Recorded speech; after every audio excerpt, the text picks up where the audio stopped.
आइए आज ब्रिज धाम से आप सबको वंदन करते हुए भावनात्मक सत्संग पर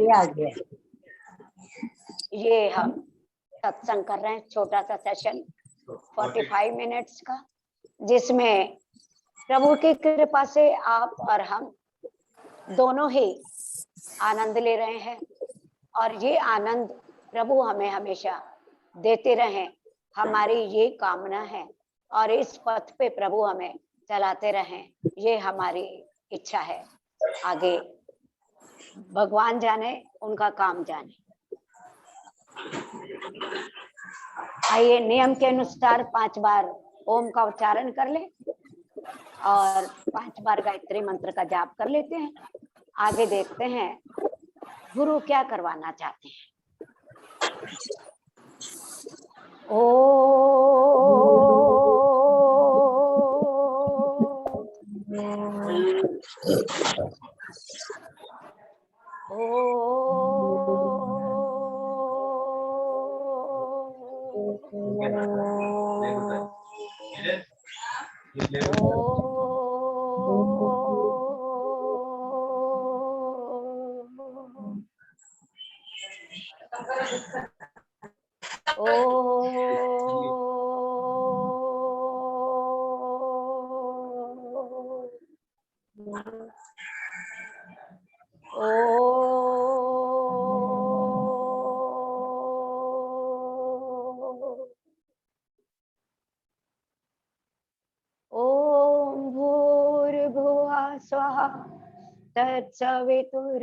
तत्सवितुर्वरेण्यं भर्गो देवस्य धीमहि धियो यो न प्रचोदयात्।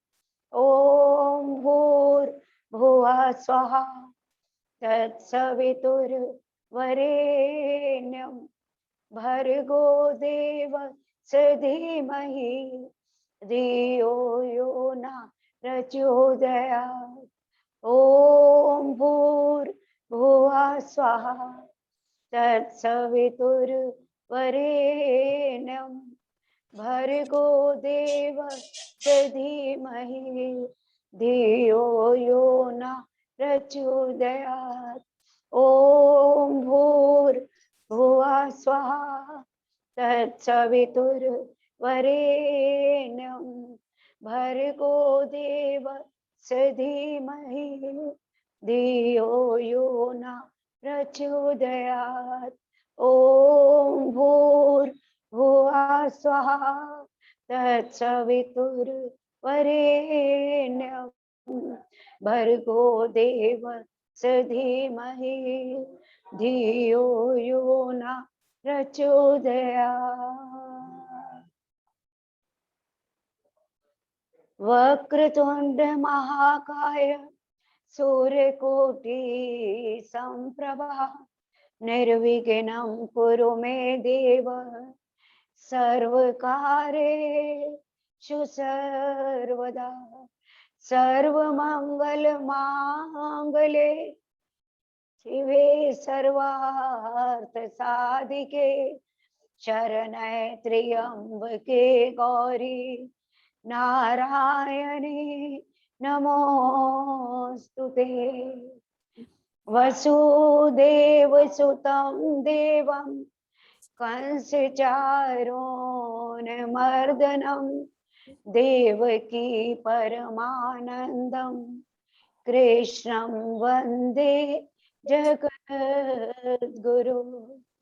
गुरुर्ब्रह्मा गुरुर्विष्णु गुरुर्देवो महेश्वरा गुरुर्साक्षात् परब्रह्म तस्मै श्री गुरुवे नमः। अखंड मंडलाकारं व्याप्तं येन चराचरं तत्पदं दर्शितं येन तस्मै श्री गुरुवे नमः। तस्मै श्री गुरुवे नमः। तस्मै श्री गुरुवे नमः। अपने अपने चरणों में, अपने अपने गुरु के चरणों में आप लोग माथा टेक लें।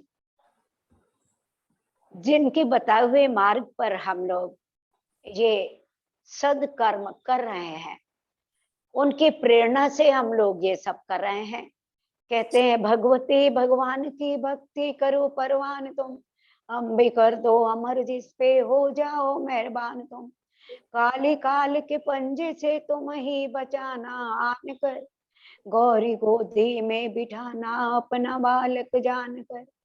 चिंतपूर्ण चिंता मेरी दूर तुम करती रहो, लक्ष्मी लाखों भंडारे मेरे तुम भरती रहो। नैना देवी नैनों की शक्ति को देना तुम बड़ा, वैष्णो माँ विषय विकारों से भी लेना तुम बचा। मंगला मंगल सदा करना भवन दरबार में, चंडिका चरती रहे तेरी कला संसार में।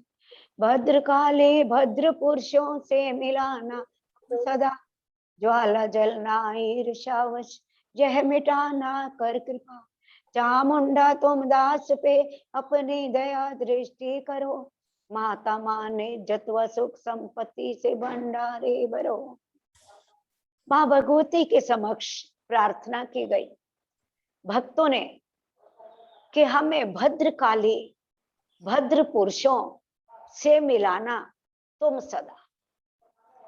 हमें इस राह पे हमेशा सज्जन लोग मिलते रहें, भक्ति भाव से भरे हुए लोग मिलते रहें, अच्छे कर्म करने वाले लोग मिलते रहें, अच्छे संस्कारों और विचारों वाले लोग मिलते रहें। यह सहयोग अपने आप में हमें बहुत बड़ी ताकत देता है। मित्रों, जब अच्छे लोग एक साथ मिल जाते हैं तो कर्म भी अच्छे बन जाते हैं, अपने आप करना कुछ नहीं पड़ता। छोटे छोटे दान उपाय, जैसे कि उस दिन भी मैंने आपको बताए कि आप अपने घर से रोज रोज ना भी कर सके तो शनिवार और रविवार नियम से आप लोग थोड़ा रवा शक्कर मिला के चींटियों में डाल दें, चींटियों का भंडारा हो जाएगा। कुछ दाने आप छत पे डाल दें, जो पक्षी खा जाएंगे, कबूतर खा जाएंगे, आपकी ओर से भंडारा हो जाएगा। कुछ हरी घास आप लोग लेकर, जितने भी आपकी सामर्थ्य है, 5 रुपए, 10 रुपए, 51 रुपए, 1000 रुपए, जितने भी आप कर सकते हैं आप उतने करें। आपके नाम का भंडारा होता जाएगा। बहुत बड़ा जरूरी नहीं है हमने लाखों का भंडारा करना है। शनिवार को सायकाल को पीपल के ऊपर, पीपल के नीचे एक दीपक जला दें और उससे प्रार्थना करें कि हमारे घर में सुख शांति बनी रहे, सुख समृद्धि बनी रहे। जहां शांति है वहां समृद्धि है, जहां शांति नहीं है वहां प्रेम भी नहीं है, जहां शांति नहीं है वहां उत्साह भी नहीं है। ये उत्साह, शांति, प्रेम के दीपक हमारे हमेशा घरों के अंदर जलते रहें, जिससे हम आगे के जीवन में कुछ करने लायक बन सके। साधारण जीव हैं, जानते कुछ नहीं है, लेकिन फिर भी ये सत्संग करते करते, अच्छे लोगों का संग करते करते हम लोग ऐसी ऐसी बातें सीख जाते हैं जो हमारे जीवन में अपने आप परिवर्तन ला देती हैं। हमें कोई उसके लिए मिटना नहीं पड़ता, घर नहीं छोड़ना पड़ता, परिवार नहीं छोड़ना पड़ता, क्योंकि ये इतना आसान नहीं है कि हम घर छोड़ के चले जाएं। घर छोड़ के चले जाएंगे तो कहाँ जाएंगे, कहाँ जाएंगे आखिर? तो हम लोग जाएंगे तो जरूरी नहीं है कि हमें वहां ये सब सुविधाएं भी मिल जाए। हमारी गुरु माँ हमेशा एक बात बताती थी, बेटे ये तुम्हारा ग्रस्त रूपी जो कुआं है ना, ये बड़ा गहरा कुआं है। आप इस ग्रस्त रूपी कुएं के अंदर ही रहें, आपको सब कुछ मिल जाएगा। आप बाहर के तानों से बची रहेंगी, बाहर के लोगों की बोलियों से बची रहेंगी, और घर में बैठे हुए अपने आप अपने भगवान को रिझाने का प्रयास करते रहें, उसको भोग लगाएं, उसका श्रृंगार करें, उसको स्नान करवाएं। छोटी छोटी बातें हैं, उसमें हमारा पूरा दिन इतना सुंदर बीत जाता है। ऐसे लगता है कन्हैया तुम कितने सुंदर लग रहे हो जब फूलों का श्रृंगार करते हैं। मैं रोज भेजती हूँ आपको, आप शायद दर्शन करते हैं, मैं देखती हूँ, क्योंकि यहाँ फूल भी मिल जाते हैं। बड़ी सुंदर व्यवस्था है यहाँ के, जहाँ हम रह रहे हैं। तो फूलों से पूरे मंदिर को, ठाकुर को भी सजा के बैठ जाते हैं, उसमें इतना अच्छा समय हमारा बीत जाता है। तो कन्हैया रीझता है इन बातों से। एक छोटी सी रीझने की बात पे आपको एक छोटी सी एक भक्त की कथा याद आ गई मुझे। एक भक्तानी थी। देखिए, शुरू से भक्त जो हैं वो पूर्व जन्मों के संस्कार लेके आते हैं, माँ के गर्भ से लेके आते हैं, फिर आगे उन्हें घर में, आगे उन्हें समाज में, आगे उन्हें संघ से ये संस्कार और ज्यादा खोल देते हैं। तो एक महिला थी जो बहुत भगवान की भक्त थी, हमेशा भगवान के काम में लगी रहती, जो कुछ भी करती प्रभु को अर्पण करती जाती, हरि अर्पण हरि अर्पण हरि अर्पण हरि अर्पण। तो इस तरह से सब काम हरि के हो गए, तो दोष हमें कहाँ लगेगा? हमें लगेगा दोष? नहीं लगेगा ना, क्योंकि हम जो भी काम कर रहे हैं वो हरि को अर्पण करके कर रहे हैं। तो हरि जाने, उसका काम जाने, हम क्या जाने उसको ये करके। तो वो बेचारी बहुत श्रृंगार करती थी, फूलों के सुंदर सुंदर माला बना के ठाकुर को सजाती, और इतनी भक्तिमय हो गई, इतनी भक्तिमय हो गई कि हम तुम तो अभी कहीं भी नहीं, हम तो अभी पहली सीढ़ी पे कदम भी नहीं रखा। मैं अपनी राम कहानी बता रही, जब यहाँ की मैं लीलाएं देखती हूँ, इनके भाव देखती हूँ, मैं इतनी गदगद हो जाती हूँ। तो मुझे लगता है मैं किधर हूँ, इनके बीच में ही नहीं हूँ। मीरा कबीर रहीम को तो छोड़ दो आप, मैं इनके बीच में ही नहीं हूँ, तो मैं पहुंची कहाँ हूँ। लेकिन फिर भी हम प्रयास कर रहे हैं, और ये हमारे कई जन्मों की यात्रा है। शायद अगले जन्म में कहीं हमें पहुंचा दे, और अच्छी जगह पहुंचा दे, और ऊंची जगह पहुंचा दे। तो वो जो महिला थी रोज प्रभु का श्रृंगार करती और उसको सजा देती। 10-15 साल बीत गए, बड़ी भक्तिमय हो गई, इतनी लीन हो गई कृष्ण के प्रेम में कि एक दिन उस गांव में कुछ विपदा आने वाली थी। तो कृष्ण ने उसको रात को सपने में आके ये कहा कि कल तो सुबह सुबह इस गांव से चली जाना, इस गांव को छोड़ देना, ये गांव नष्ट होने वाला है। महिला ने सोचा ठीक है, पर वो सपने में आए हर बात प्रभु की मानती थी। उसने बाहर गांव में आके भी बहुत लोगों को बता दिया कि अरे चलो चलो सामान बांध लो, आज ये गांव नष्ट होने वाला है। सब लोगों ने पूछा वैसे ही पगली है, इसका कौन विश्वास करे कि ये गांव नष्ट होने वाला है। ये कौन गांव नष्ट होने वाली बात है। कथा कहती है कि हम जब वो प्रभु का श्रृंगार करके उठी और जब बाहर निकली, किसी ने उसकी बात नहीं माने, लेकिन उसे कृष्ण की बात याद थी।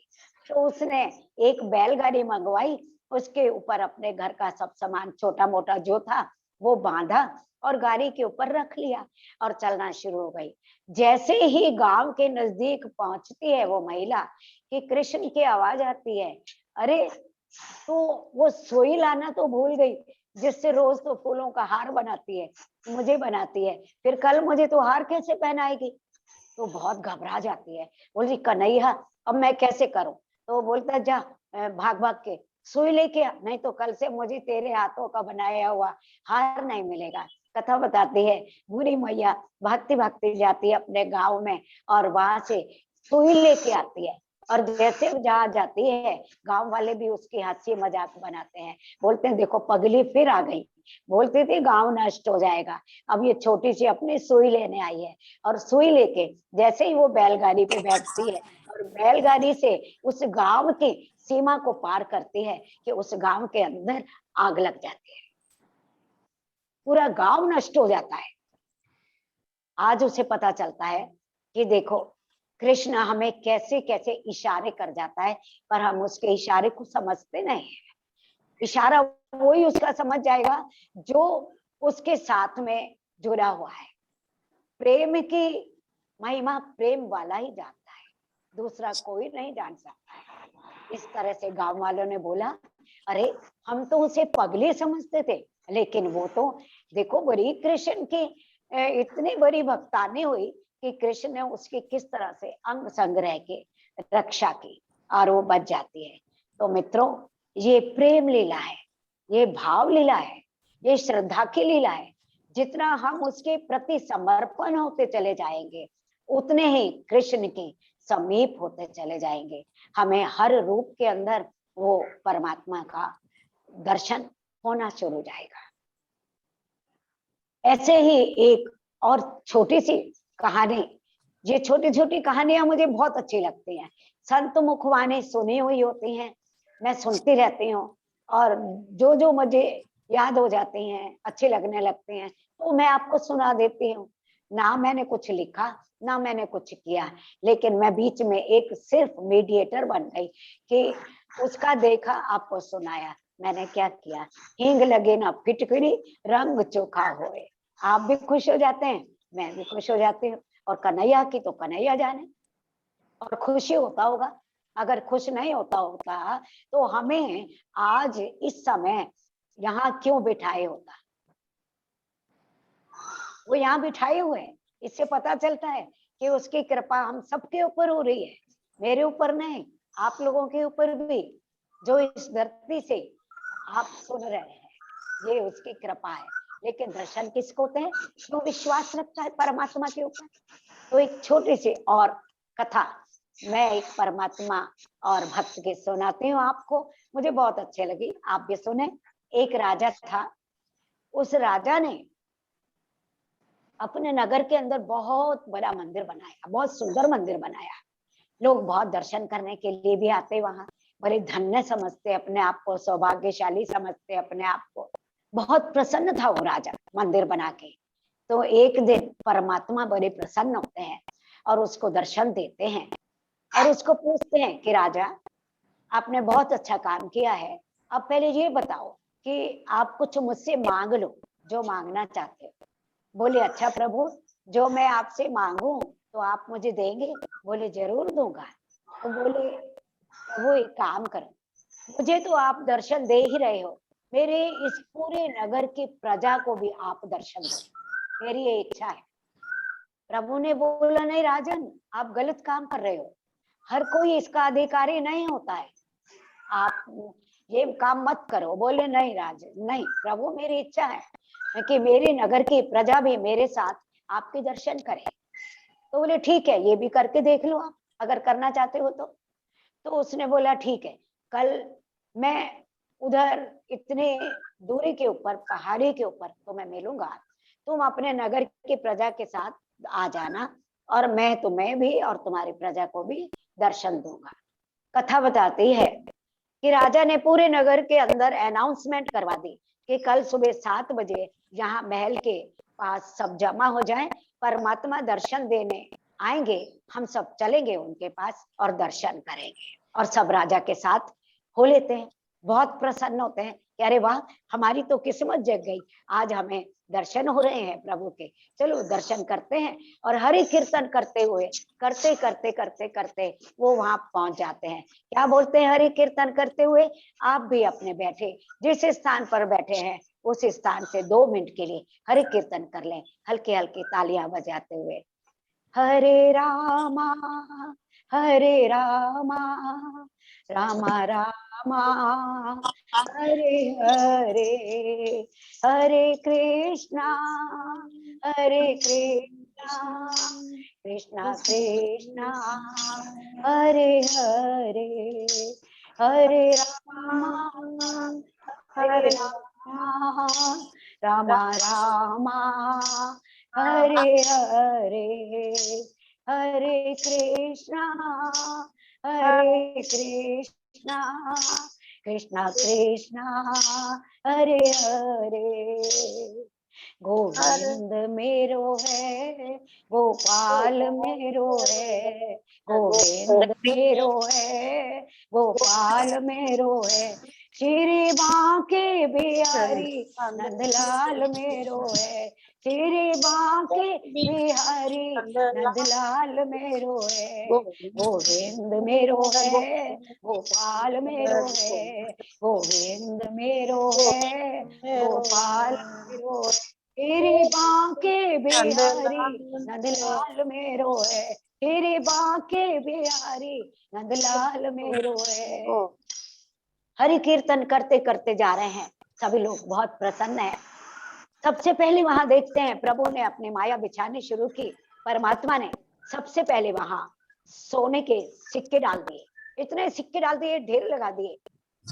सब लोग उसके ऊपर उछल पड़े कि अरे पहले इनको भर ले, और इतने माया में फंस गए, इतने भरने में फंस गए कि उन्होंने अपने कपड़े उतार उतार के उसमें भर लिए और गांठ बांध बांध के। तो राजा ने बहुत समझाया, अरे तुम्हें परमात्मा के दर्शन करने हैं, चलो परमात्मा प्रतीक्षा कर रहे हैं, आप इसको यहाँ जमा मत करो। लेकिन कौन सुनता था इस माया के आगे। सब लोगों ने बोला अच्छा कर लेंगे परमात्मा के दर्शन भी, पहले हम लोग ये तो भर लें, हम इस जीवन में कभी सुख नहीं पा सके, किसी की उधारी है, किसी की कर्जदारी है, हम लोग इससे अपना उधार उतार देंगे, कर्ज उतार देंगे, अपने घर बना लेंगे। ये सब सोच के कुछ लोग अपना ये लेके अपने घर में चलते बने। आगे चले, फिर से कीर्तन शुरू हुआ। कुछ ही लोग बचे, जिसमें अभी 40% लोग जा चुके थे, 60% बाकी थे लोग। आगे जाके उन्होंने देखा कि अरे वाह बहुत सुंदर, वो वहां तो चांदी के ऐसे ढेर लगे पड़े जैसे पता नहीं क्या लग गया हो। अब लोग उसके ऊपर टूट पड़े, और टूट पड़े तो उन्होंने चांदी बटोरना शुरू कर दिया। जितना बटोर सकते थे उतना बटोर लिया, लेकिन आगे चलने के लिए कोई तैयार नहीं था।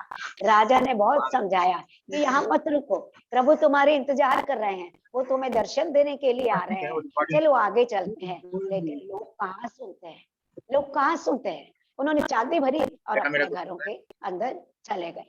40%, 40%, 80% यहाँ से गायब हो गए। आप समझिए बाकी 20 करते हुए आगे प्रभु ने इतने कीमती हीरे जवाहरत बखेर दिए कि जिसका कोई मूल्य नहीं था, अनमोल। अब तो राजा की रानी भी अपने आप को न रोक सकी। राजा की रानी ने बोला, अरे इतने हीरे कीमती, इतने ले तो मैं कैसे छोड़ दूं, मैं इसका सुंदर सा हार बनवाऊंगी, अपने गहने बनवाऊंगी। उसने बहुत सारे हीरे जवाहरत अपने पल्लू के अंदर बांध लिए। राजा ने बहुत समझाया कि मत करो रानी, ऐसा मत करो, भगवान आपके लेके आओ, और मैंने उनसे मांगा है आज कि मेरे नगर की प्रजा को भी आप दर्शन दें, लेकिन आप सब लोग तो यहीं से ही जा रहे हैं। रानी बोली, नहीं नहीं राजन, ये कीमती हार मैं छोड़ने वाली नहीं हूँ, ये मैं ले जाके हार बनवाऊंगी और पहनूंगी। कथा बताती है कि पूरे के पूरे 20% भी गए, बचा कौन, राजा अकेला बचा। और जब राजा थोड़ी दूर और आगे चला तो मुस्कान लिए वो खड़े हैं, बोले राजन अब बताओ, आप अपनी प्रजा के लिए दर्शन मांग रहे थे, अब बताओ कि कौन दर्शन करने के काबिल है। यही मित्रों आपकी और हमारी कहानी है। हम कहीं ना कहीं फंसे रहते हैं, कभी कुछ मिल गया, कभी कुछ मिल गया, उसका तो क्या वर्णन करें, वो हम नहीं समझ सकते, लेकिन फिर भी फंसते जरूर हैं।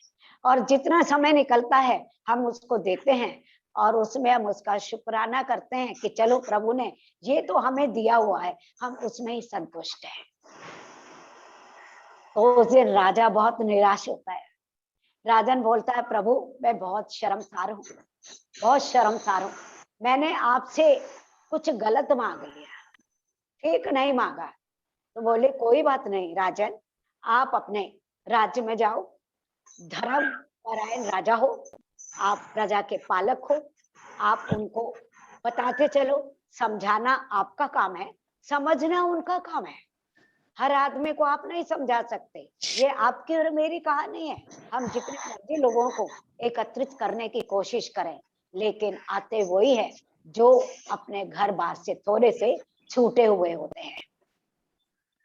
वो पहुंच जाते हैं प्रभु के पास, और प्रभु के पास पहुंचने का अर्थ है कि प्रभु के सत्संग में, सामने से मिलने का सत्संग ही बहाना है। यही तो एक बहाना है जिसके लिए हम इतना कोशिश करते हैं। कितने प्रयास किए गए, आपके बच्चों ने प्रयास किए, जो आपको ये करना सिखा दिया, मेरे बच्चों ने प्रयास किया, जो मुझे यहाँ लाके बिठा दिया और ये सत्संग का एक माध्यम बना दिया, फिर भी हम उसमें कम लोग जोड़ना चाहते हैं। तो आप बताइए कि आप चांदी में अटके हैं, आप सोने में अटके हैं, आप अशरफियों में अटके हैं, या आप हीरे जवाहरात में अटके हैं, या नाती पोतियों में अटके हैं, कहाँ कहाँ अटके हैं, ये हम अपने अंदर का मनन करें। बस हमें मनन करना है कि हम लोग कहाँ क्या कर रहे हैं। कई लोग तो आते भी हैं, आधा घंटा पौना घंटा भी वो सत्संग में बैठना नहीं चाहेंगे, वो आते हैं खिड़की अपने बंद रखते हैं, दर्शन देना भी नहीं चाहते हैं। वो उनको लगता है कि हम सुन रहे हैं। अरे तुम सुन रहे हो, लेकिन दर्शन तो दो, जैसे उस परमात्मा ने उस राजा को दे डाला, क्योंकि ये तो बहुत कीमती दर्शन है सत्संग के अंदर। जब हम उसके अंदर बैठते हैं और संग का हमारे ऊपर असर होना शुरू हो जाता है, वही धुन हम अकेले में उसको सुनाते हैं और वही धुन जब हम आपस में मिलके उसको सुनाते हैं, तो आपको खुद अपना अनुभव पता चलता होगा कि कितना आनंद आता है, कितना नहीं आता है।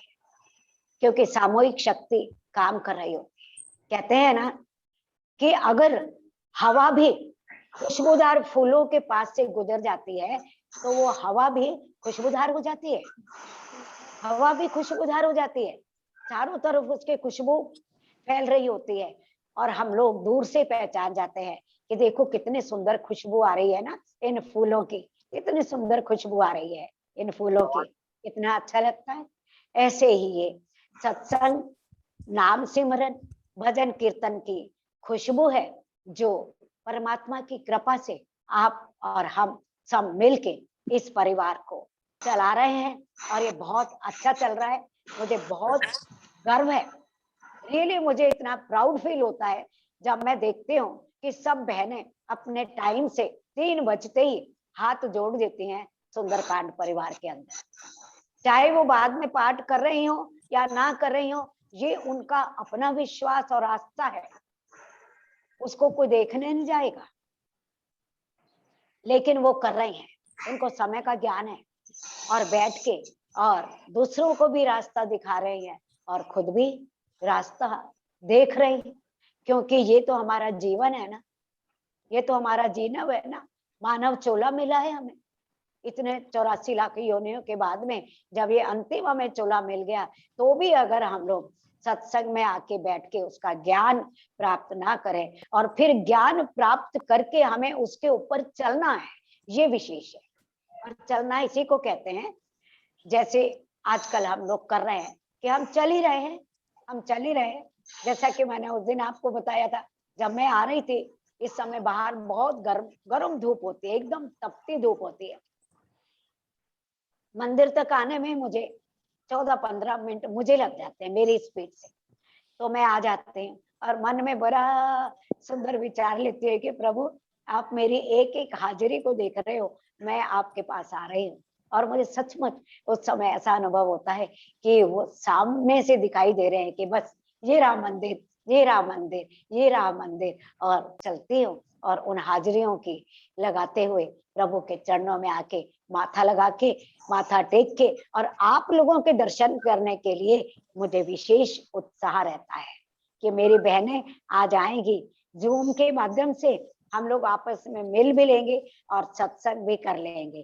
तो ये बहुत सुंदर तरीका है हमारा मिलने का भी और मिलाने का भी। तो कहते हैं बस हम मिलते रहें, चलते रहें, और चलते चलते इस बात को हमेशा जीवन के अंदर याद रखें कि हमें उसकी प्रार्थना करनी है, करते रहें, अपने अंदर के भावों को बदलते रहें, क्योंकि भाव बदलेंगे तो हम कुछ कर पाएंगे। अगर भाव नहीं बदलेंगे तो हम घर में बैठे भी कुछ नहीं करेंगे, हमें घर के काम ही अच्छे लगेंगे, रसोई अच्छी लगेगी, सब कुछ अच्छा लगेगा, लेकिन ये सत्संग का नहीं अच्छा लगेगा जो कि हम चलो चल के बैठे या हम करें।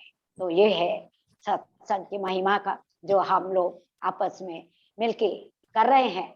बस करते चले, करते चले, करते चले, बाकी वो जाने और उसका काम जाने, बस वो करवाता चले और हम करते चले। तो आइए, आज अभी समय भी है, क्योंकि मैंने नताशा से रिक्वेस्ट की थी कल बुधवार को कि हमें 15 मिनट का टाइम और ज्यादा कर दो, हमें आधा घंटे का कम होता है।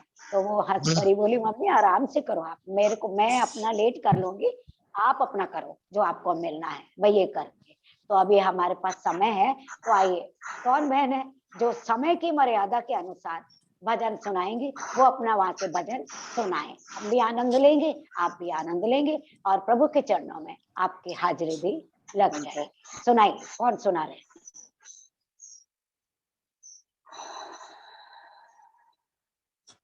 दूर नगरी बड़ी दूर नगरी, कैसे आऊं रे सांवरिया, कैसे आऊं रे कन्हैया, तेरी गोकुल नगरी। जय जय। दूर नगरी बड़ी दूर नगरी, कैसे आऊं रे सांवरिया, कैसे आऊं रे कन्हैया, तेरी गोकुल नगरी बड़ी दूर नगरी।